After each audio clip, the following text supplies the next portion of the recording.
Welcome back to the Airman Harris Show. No free promo. Y'all already know how it go.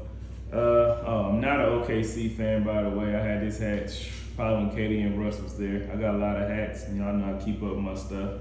So I still got shoes from 11th grade. Terry bought them shoes. Is that their favorite thing? Yes, he bought these shoes. I wore 12 since 11th grade, and if they look nice, I got them since high school.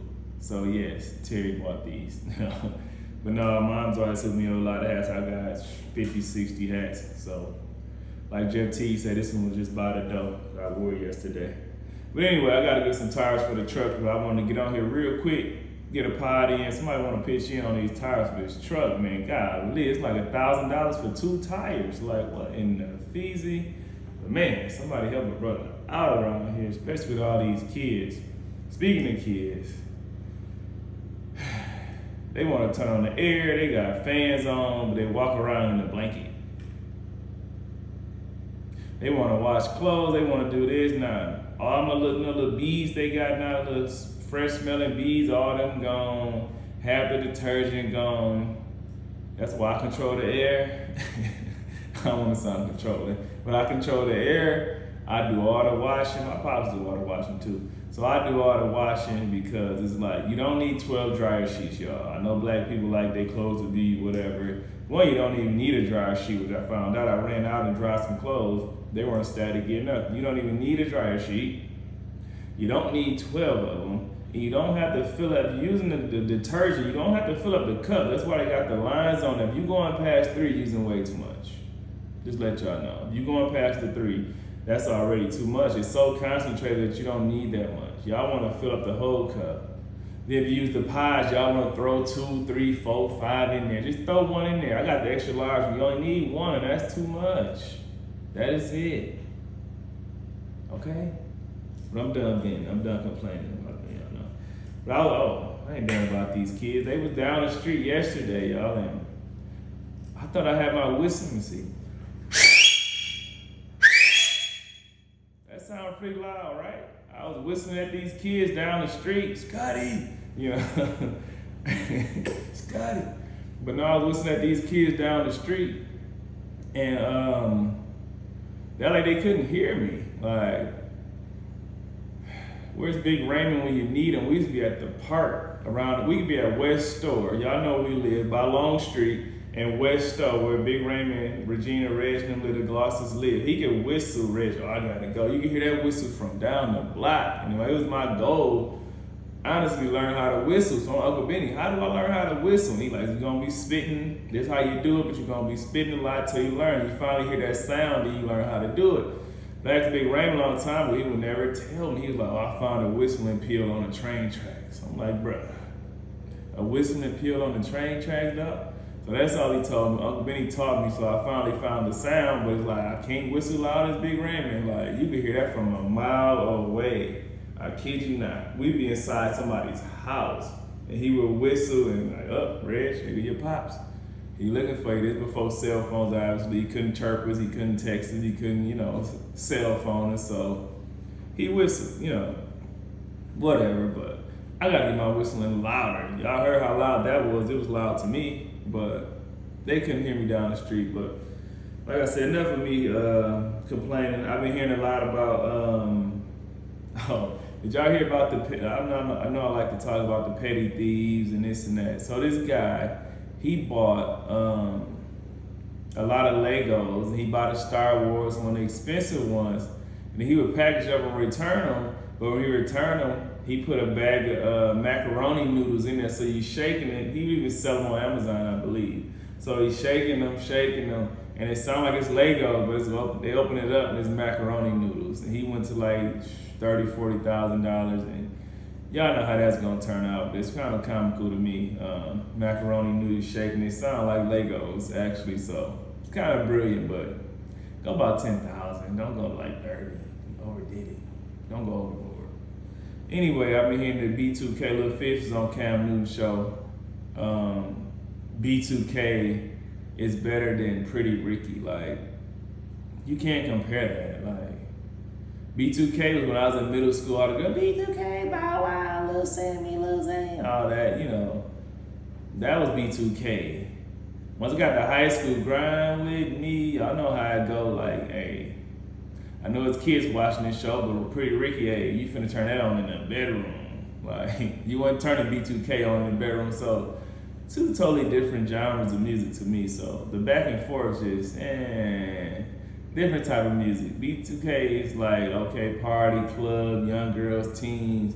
Pretty Ricky, that's the you finna turn it on and get it in. Moving right along to the meat and potatoes, y'all know how we do. Like I told y'all before, I didn't know, but common sense.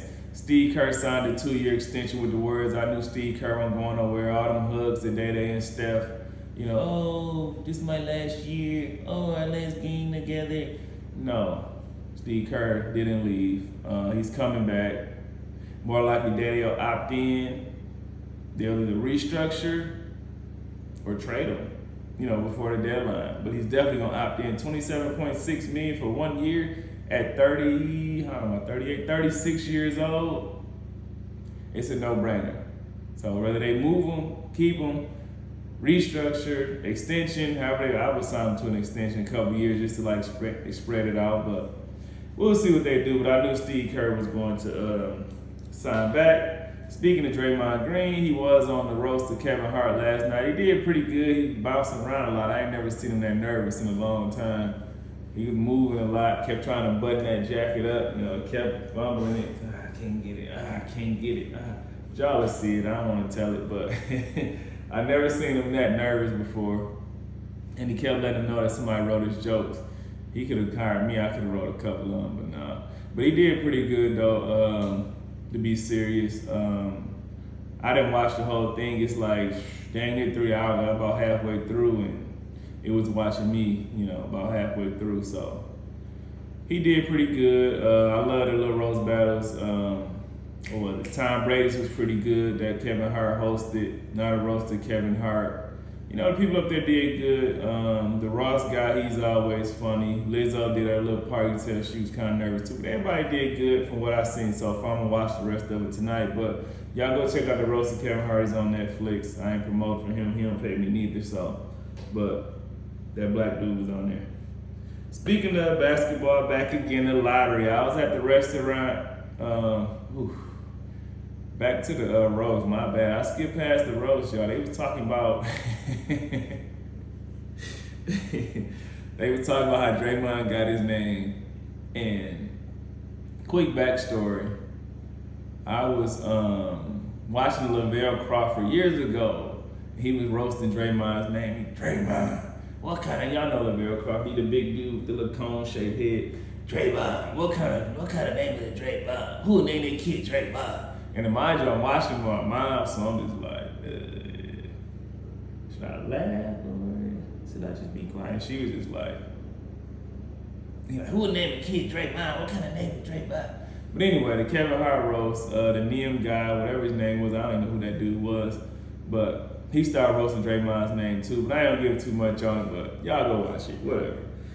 On to basketball, the lottery. The Wizards got the #1 pick. Utah, Memphis, Bulls, Clippers rounded out.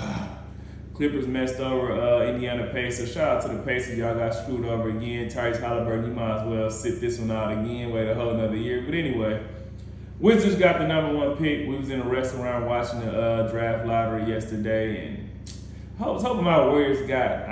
I just knew they was gonna stick us with 11. Like this we was projected to get 11.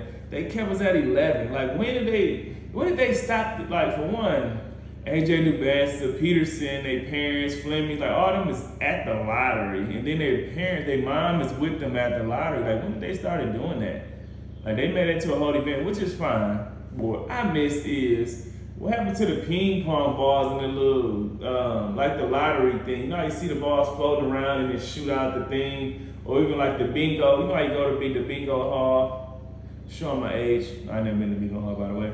But they put the balls in the bingo thing, they roll it up, and then let somebody choose one. Like, we want to see that. Can we bring that back? Because I feel like y'all just letting whoever be. Like, dudes up there with an envelope. Oh, this first pick, the Wizards. Oh, second pick, Utah. oh, third pick is Memphis. Like, no, bro, we want to see the balls. Let somebody out the crowd come grab the ball out the machine so they can grab it. It's like it's a ping pong ball or is it a foosball? Because the foosball, you know, is heavy. I know that how you turn the things with the little hockey player, the soccer player, you turn them. Those are heavier. Ping pong balls are light. So that one might be coming out first. But anyway, we want somebody to be a random person, grab the ball, and show us who got these picks. Because at this point, the NBA is rigging these draft lotteries. Like, y'all can't tell me otherwise, especially after last year when they traded Luka to the Lakers, and then all of a sudden we get Cooper Flag out here in Dallas. Like, I get it, whatever y'all want to, you know, the big markets, I understand it, but make it fair. It's already teams like the Wizards. Trae Young was good to play once he got out the Wizards. He was hurt probably with the Hawks. We know AD was hurt, but like he sat out a lot because they wanted to lose. We saw Utah sit all their starters every fourth quarter because they wanted to lose. So teams are tanking, so make it more fair. We want to see y'all grab the ball. We want to see the balls put in, whoever get how many balls, and we want to see that ball come out the thing. Like, we don't want to see nobody opening a random envelope with the team names in it. Like, that makes no sense to me at all. Let me know if it makes sense to y'all, because to me, it makes zero sense. They got to do better with the draft lottery. They got us projected to go 11. I don't know if we're going to take one of them Michigan guys if they're available.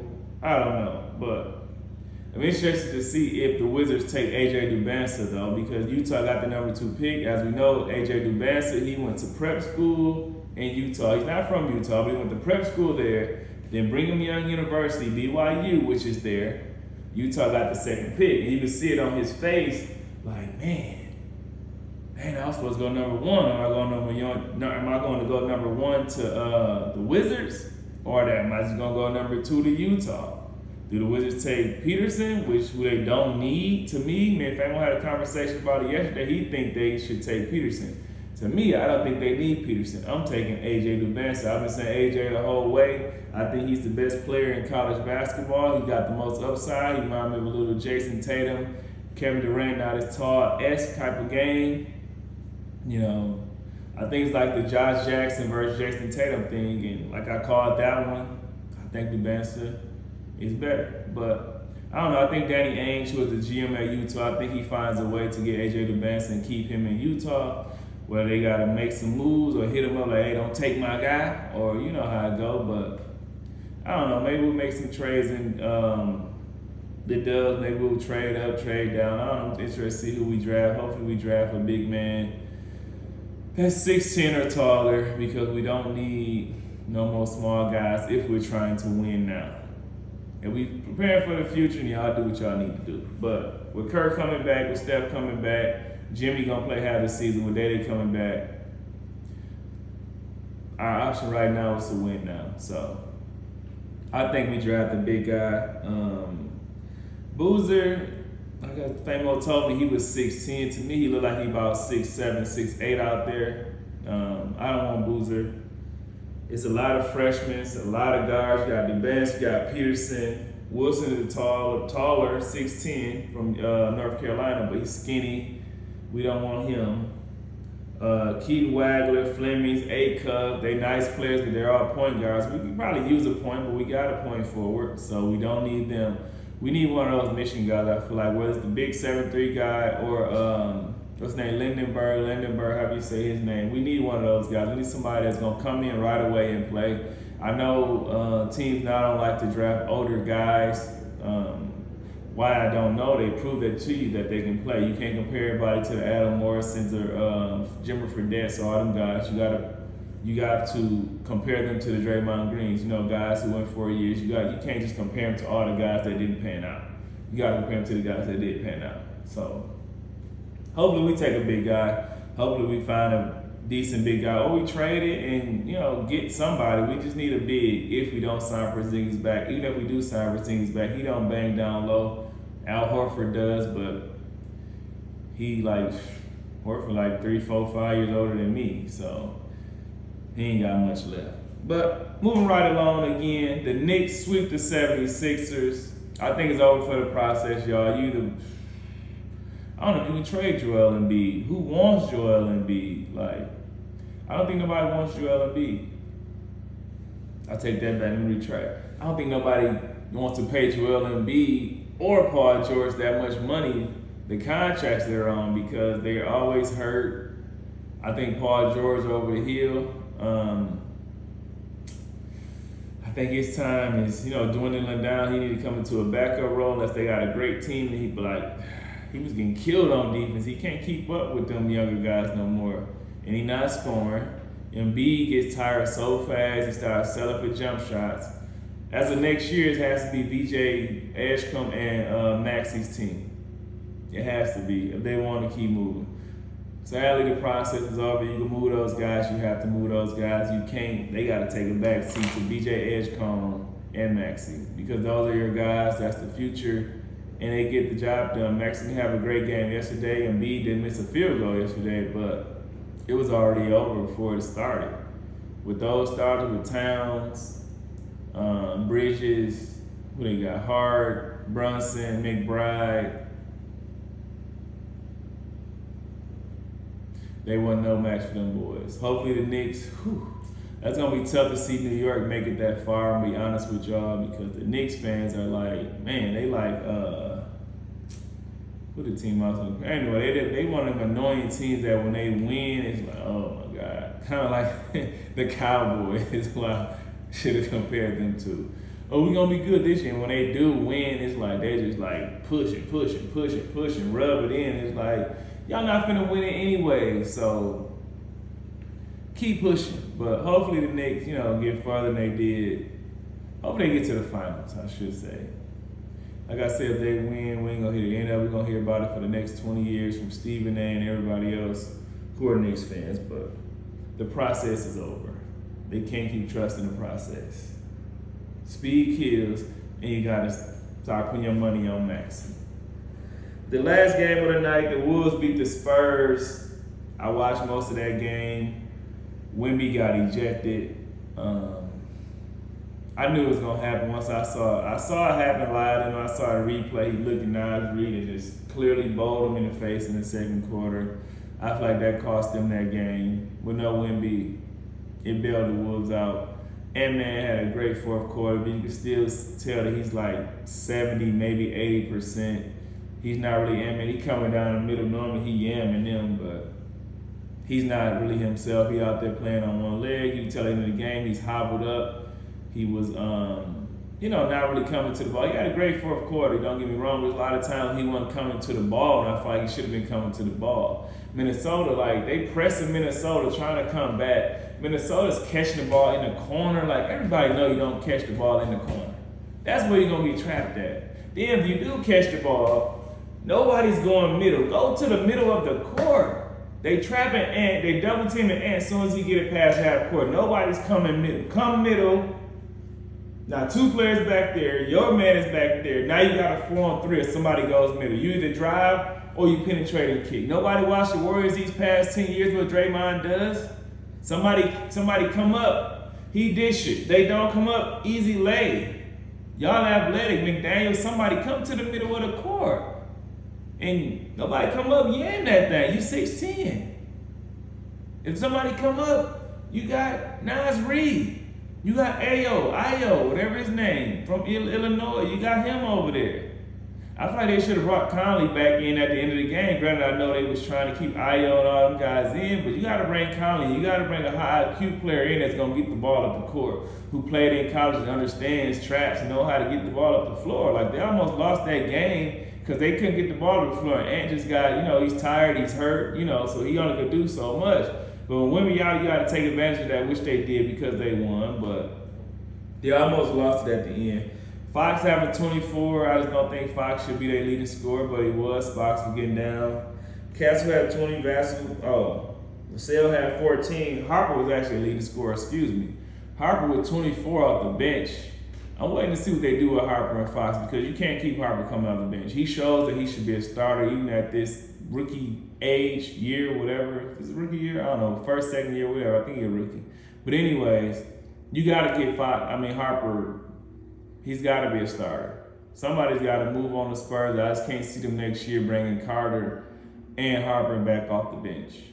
If they do, it's gonna be tough for a lot of teams because they deep in the mud. But I don't know. I feel like a lot of players are gonna start being disgruntled and start feeling some type of way. You know, coming off the bench, being that I'm producing more than a lot of guys out there. No disrespect to Fox because he's still a superior talent, but you got younger guys that's just as superior. And I'm taking a younger guy over the older guy. Randall only had 12 and 8. Randall got to get way more next game, or when Wemby's back, it's gonna cost them. Gobert 11 and 13. I'll take it. Ayo only had 10. Nas Reed had 15. Now Ayo got to give more as well if they want to win when Wemby's back. But we'll see what happens next game. Like I said, the Sixers is out. The Knicks can rest up. Warriors and Spurs. What's it, 2-2? So they got a couple more games to go. But we'll see how them series go down, y'all. But I got to go and get these tires. I'm out. Peace.